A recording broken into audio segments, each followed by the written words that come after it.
Welcome to DCF Investigations. There is a terrifying fragility to the concept of safety.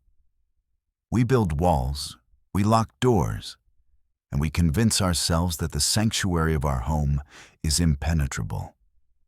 We believe that if we follow the rules, if we are kind, and if we simply go to sleep in our own beds, we will wake up the next morning to the sun rising just as it always has. But sometimes, the darkness does not wait for an invitation. Sometimes, it slips through the cracks of a quiet suburban night and steals away everything we hold dear, leaving behind nothing but silence and questions that may never be answered.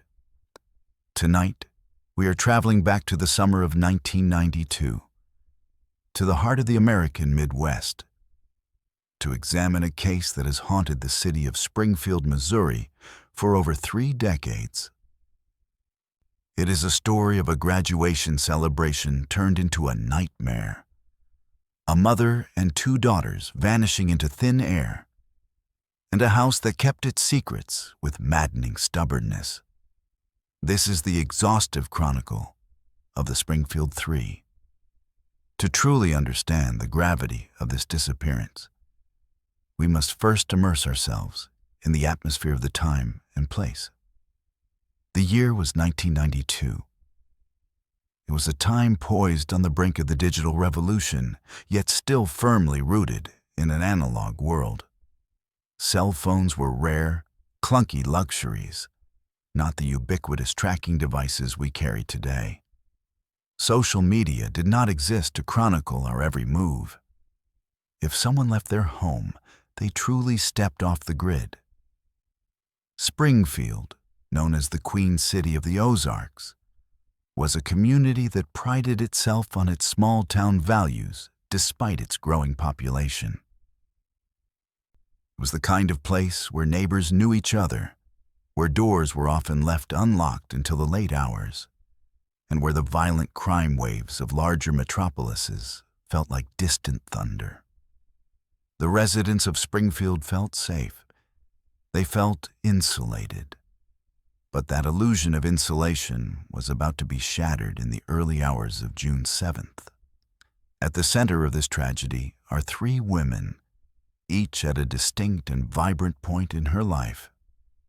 Sherrill Levitt was 47 years old, a single mother who had carved out a life of independence and resilience.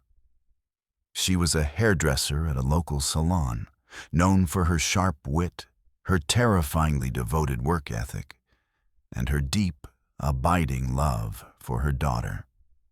Sherrill was a woman who had faced life's challenges head-on. She had recently purchased a home at 1717 East Delmar Street, a modest, well-kept single-story house that represented a fresh start and a stable foundation for her and her daughter. She was described by friends as protective, a lioness who would do anything to ensure her child's safety, which makes the events of that night all the more baffling. Her daughter, 19-year-old Suzie Streeter, known to everyone as Suzie, was a force of nature. Suzie was bold, outgoing, and possessed a charismatic energy that drew people to her. She had a wide circle of friends and an adventurous spirit.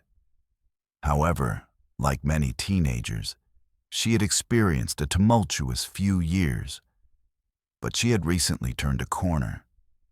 She had worked hard to graduate, aspiring to become a hairdresser like her mother and eventually attend cosmetology school. Her relationship with Sherrill was close, often described as more like best friends than mother and daughter, though they had their typical arguments. They were a team, living together in that house on East Delmar, looking forward to the next chapter of their lives. The third woman was 18-year-old Stacy McCall. Stacy was Suzie's best friend, but in many ways, she was her opposite. Stacy was the planner, the cautious one, the glue that often held her social circle together. She was described by her family, particularly her mother Janice, as incredibly responsible. Stacy was the type of girl who called if she was going to be 5 minutes late. She had a bright future ahead of her, with plans to attend Southwest Missouri State University in the fall. On this particular weekend, she was celebrating her graduation from Kickapoo High School, a milestone she had worked tirelessly to achieve. The juxtaposition of these three personalities, the protective mother, the spirited daughter, and the responsible friend, creates a heartbreaking tableau of potential lost. The timeline of the disappearance begins on June 6, 1992. It was graduation day for Kickapoo High School. The air was thick with the humidity of the Ozarks and the electric excitement of hundreds of teenagers on the precipice of adulthood. Suzie and Stacy donned their caps and gowns, walking across the stage to receive their diplomas, while their families cheered from the stands. It was a day of triumph, filled with photographs, flowers, and the promise of freedom. After the ceremony, the celebrations began. This was a night for the graduates to let loose, and the itinerary was packed. The two girls, along with a group of friends, attended several parties throughout the evening. They started at a graduation party at a friend's house, then moved on to another gathering. The mood was festive, chaotic, and joyous. Witnesses recall seeing Suzie and Stacy laughing, dancing, and enjoying the camaraderie of their peers. There was no indication of trouble, no shadow looming over the festivities. Initially, the plan was for the girls to travel to a water park in celebration, and they had considered staying at a hotel or at the home of another friend, Janelle Kirby. However, as the night wore on and fatigue set in, plans shifted. The hotel room was crowded, and the comfort of a real bed became more appealing. Around 2 a.m. on June 7th, the girls left the final party. They were seen driving their separate cars in a caravan initially, but eventually they decided to head back to Sherrill Levitt's house on East Delmar. Stacy called her mother, Janice McCall, late that night, a testament to her responsible nature, to let her know that she wouldn't be coming home, but would instead be staying at Suzie's house. She promised to call again in the morning. That phone call was the last time Janice McCall would ever hear her daughter's voice. The girls arrived at 1717 East Delmar sometime around 2:15 in the morning. We know they arrived safely because their cars were found parked in the driveway the next day. They entered the house, locked the door behind them, and prepared for bed. What happened between the hours of 2:15 and the rising sun remains one of the greatest mysteries in American criminal history. The house on East Delmar fell silent. Neighbors reported nothing unusual. No screams, no gunshots, no tires screeching in the night. The silence was absolute. The alarm was raised the following morning, June 7th. Janelle Kirby, the friend who had been with them the night before, called the house around 8 or 9 in the morning to see if the girls wanted to go to the water park as discussed. There was no answer.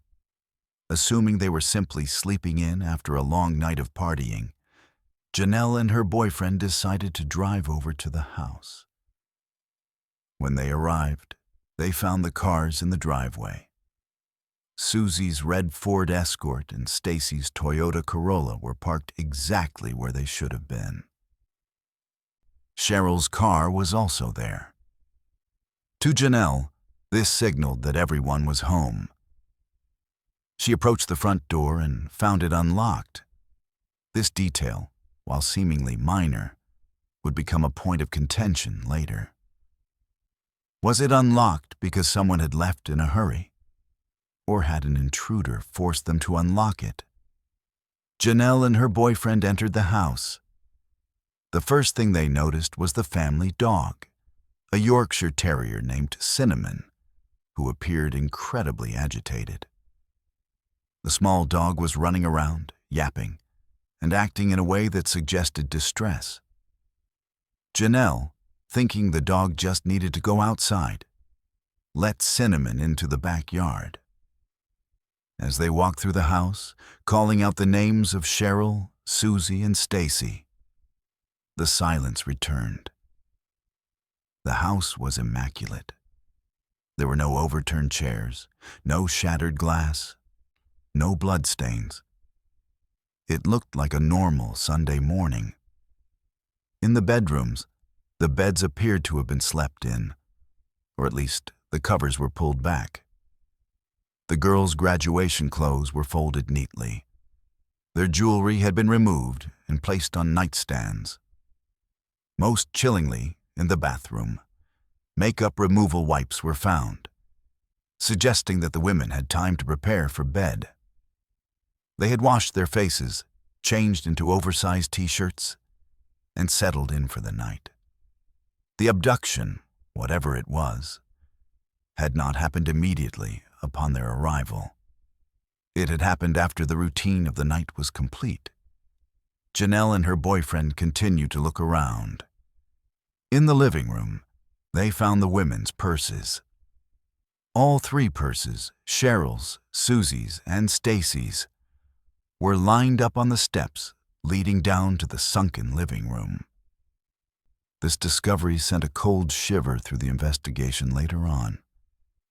No woman, especially a pragmatic mother and two teenagers, would leave the house without her purse. Inside, they found cigarettes, lighters, and cash. Sherrill was a smoker, and for her to leave without her cigarettes was almost unthinkable to those who knew her.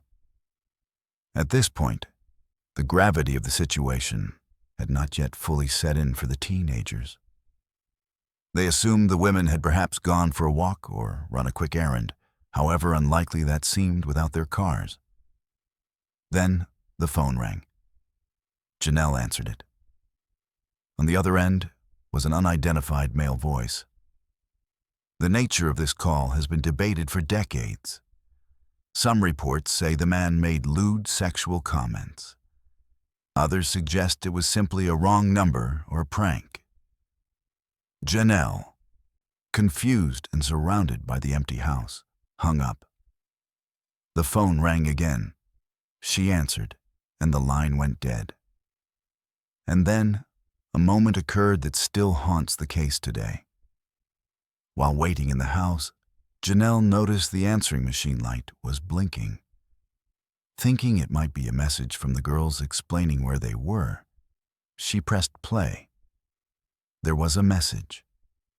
It was a strange, disjointed recording that Janelle struggled to understand. In the chaos and confusion, and perhaps not realizing she was standing at a crime scene, she inadvertently deleted the message. That piece of audio evidence, which could have been the key to unlocking the entire mystery, was lost forever. To this day, we do not know who left that message or what it said, only that it sounded disturbing enough to be memorable. As the morning turned to afternoon, the concern began to morph into panic. Stacy McCall's mother, Janice, had not heard from her daughter. This was completely out of character. Janice called the house, and when there was no answer, she drove over. Upon entering 1717 East Delmar and seeing the purses, the cars, and the empty rooms, Janice knew in her gut that something terrible had happened. She called the police. The initial response from the Springfield Police Department was complicated by the age of the victims. 2 were adults, and 1 was technically an adult. In 1992, the concept of immediate police intervention for missing adults was different than it is today. Police often assume adults have the right to leave, to take a break, to walk away. but the presence of the purses, the cars, and the agitated dog convinced the officers that this was not a voluntary departure. The house was sealed off, but by then, several friends and family members had already walked through the scene, potentially contaminating evidence. This is a tragedy common in many older cases. The desire to find loved ones often compromises the forensic integrity of the location. When detectives began their formal processing of the scene, they found very few clues. The only sign of anything amiss, other than the missing women, was the porch light. The glass globe covering the bulb on the front porch was shattered. Broken glass was found on the porch floor. However, the bulb itself was still intact and working. This suggested a possible struggle at the threshold, or perhaps a ruse used by a perpetrator to get the women to open the door, unscrewing the bulb to darken the porch, dropping the globe in the process. Or perhaps it was broken during the abduction itself as someone was dragged out. Forensics in 1992 were not what they are today. DNA testing was in its infancy. There were no surveillance cameras on the neighbors' houses. The police dusted for fingerprints and found several. But separating the prints of the residents and their frequent guests from a potential intruder was a monumental task. They canvassed the neighborhood, going door to door, asking if anyone had seen anything. The timeline was scrutinized. A neighbor reported hearing a car in the driveway around the time the girls came home, but nothing suspicious. Another neighbor later recalled seeing a van in the area, a detail that would spawn thousands of leads. But in the immediate aftermath, there was simply a void. 3 women had vanished from a locked house in their sleepwear, without shoes, money, or keys. The investigation exploded into a massive manhunt. Flyers with the faces of Sherrill, Suzie, and Stacy were plastered across every storefront in Springfield. They appeared on national television. The community mobilized in a way that was unprecedented. Search parties combed the fields, the forests, and the lakes surrounding Springfield. They looked in ditches, in dumpsters, in abandoned barns. But the Ozarks are vast, with dense woodlands and deep caves. Hiding a body, let alone 3, is terrifyingly easy in such terrain. As the days turned into weeks, the police began to look at suspects. The list was extensive, ranging from local transients to convicted felons. We must examine the most prominent suspects and theories to understand why this case remains unsolved. One of the first names to surface was a man named Robert Cox. Cox was a convicted kidnapper from Florida who was living in Springfield at the time of the disappearance. He was working as a utility worker, which gave him a reason to be in various neighborhoods. Cox had a history of violence against women. In Florida, he had been convicted of beating a woman and had been a suspect in a murder. When police questioned him, his alibi was shaky. He claimed he was with his girlfriend, a claim she later retracted, stating he had asked her to lie for him. Years later, while incarcerated for other crimes, Cox gave taunting interviews to the media. He claimed to know what happened to the women. He told journalists that the women were dead and that they would never be found. He insinuated that he was responsible but stopped short of a full confession. He played a cat-and-mouse game with investigators, seemingly enjoying the attention. However, despite his chilling statements and his proximity to the crime, no physical evidence has ever linked Robert Cox to 1717 East Delmar. He remains a prime suspect in the eyes of many, a man whose history and demeanor fit the profile of a predator capable of such a crime. Another name that cast a long shadow over the investigation was Gerald Carnahan. Carnahan was a local businessman with a dark reputation. He was known to have a violent temper and was eventually convicted for the murder of another young woman in the area, Jackie Johns. Carnahan was a wealthy man who often felt he was above the law.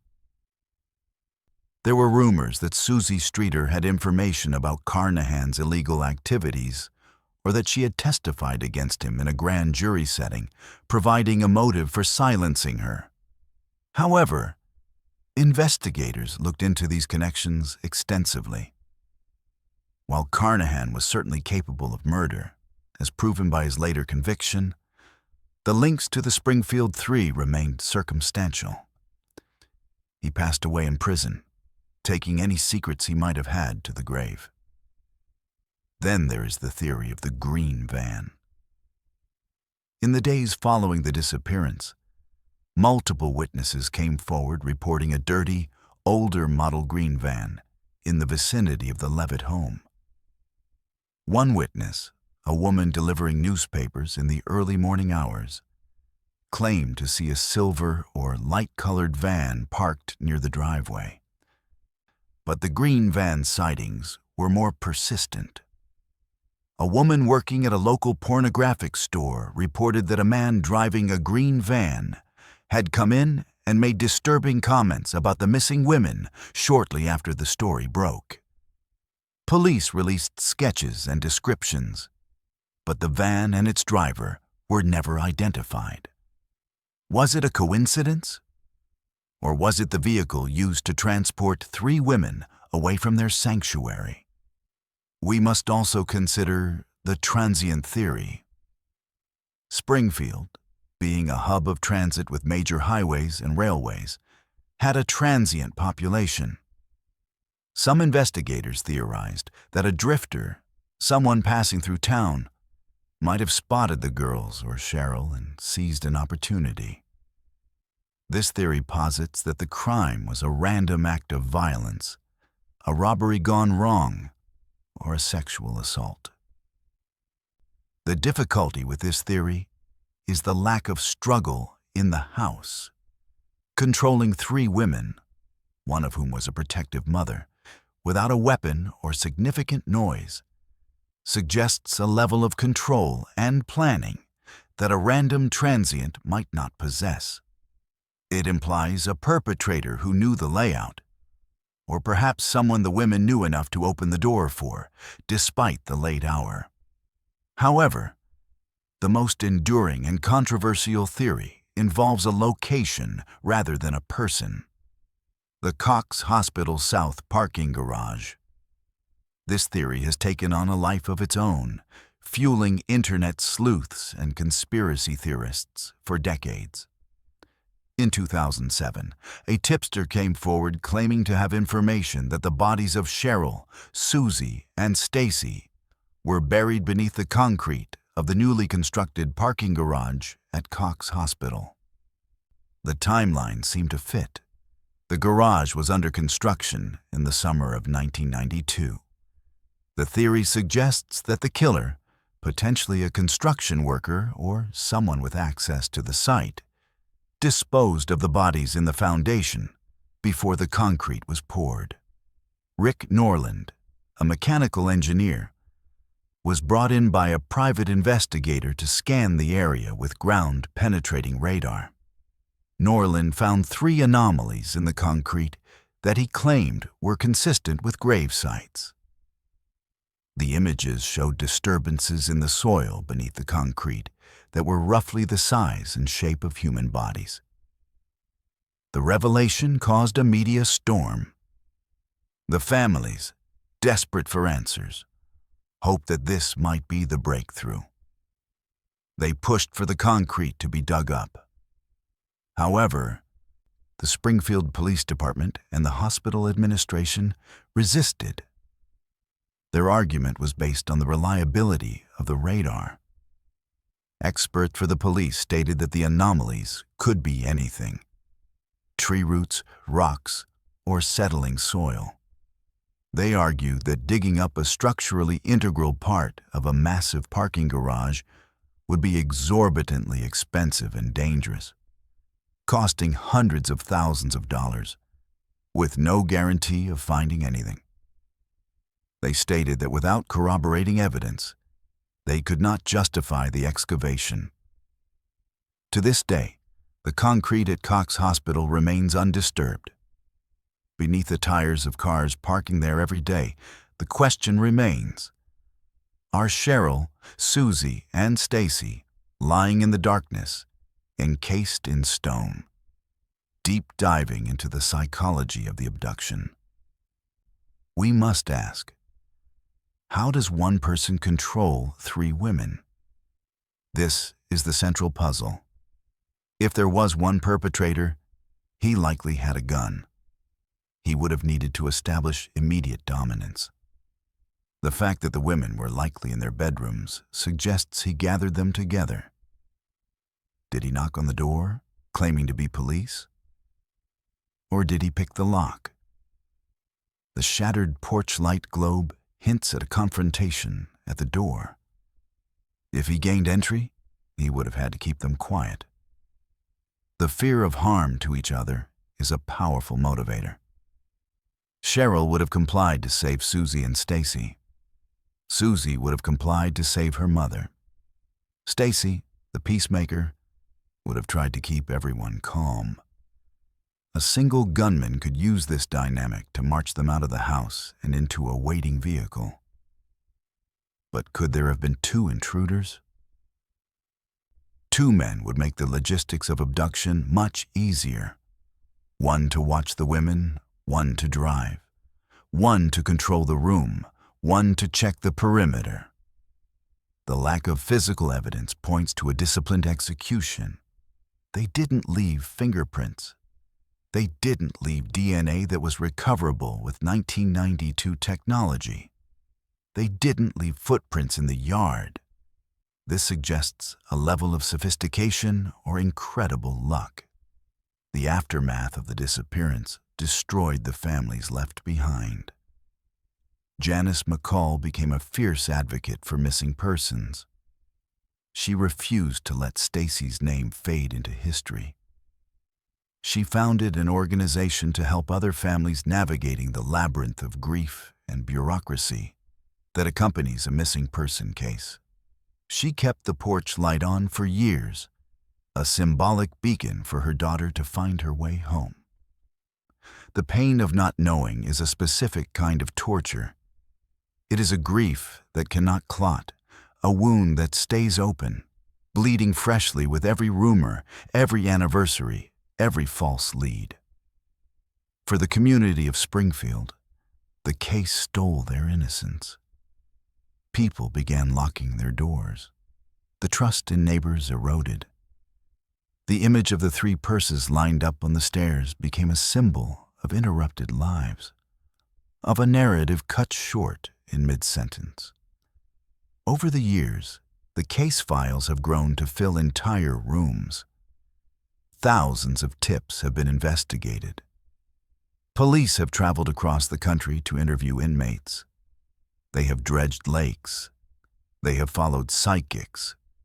They have re-examined the evidence with modern technology, hoping that a touch of DNA might be found on a piece of clothing or a stray hair. But the forensic locker has yielded no magic bullet. Today, the house at 1717 East Delmar still stands. It has been sold and resold. New families have lived there, perhaps unaware of the heavy silence that once filled the rooms, or perhaps acutely aware of the history in the walls. The neighborhood has changed, but the mystery remains frozen in 1992. Why does this case endure? Why, after more than 30 years, are we still talking about the Springfield Three? It is because of the void. It is the absolute lack of resolution. In most cases, there's a body, a weapon, a witness. Here there is only absence. The women were there, vibrant and alive, and then they were not. It plays upon our deepest primal fears. The fear of the intruder, the fear of the dark, the fear that we cannot protect our children even within our own fortress. As we analyze the totality of the evidence, we are left with a fragmented picture. We have a convicted kidnapper who taunts from prison but leaves no trace. We have a violent local businessman who takes his secrets to the grave. We have a parking garage that may or may not be a tomb. We have a deleted voicemail that might have contained the voice of a killer. And we have 3 women who deserve to be found. The investigation is technically still open. The Springfield Police Department maintains that they are 1 tip away from solving it.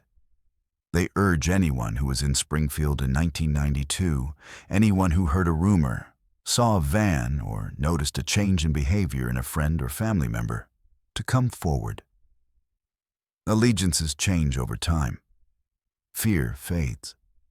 Perhaps someone who was afraid to speak in 1992 is ready to speak now. So, look at the faces of Sherrill Levitt, Suzie Streeter, and Stacy McCall. Remember their names. They were not just victims.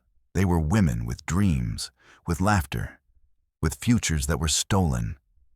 They vanished into the ether of a summer night, leaving behind a puzzle that challenges the very limits of investigation. This brings us to the end of our deep dive. But the story is far from over. The truth is out there, perhaps buried under concrete, perhaps locked in the memory of an aging criminal, or perhaps written in a file that has been overlooked. This is DCF Investigations. We shine a light where others see only darkness. Now, I turn the question to you. Considering the ground-penetrating radar anomalies and the refusal of authorities to excavate, do you believe the answer lies beneath the Cox Hospital parking garage? Or is that a convenient distraction from a predator like Robert Cox who walked away free? Let us know your thoughts in the comments below. Until next time, stay observant and keep the light on.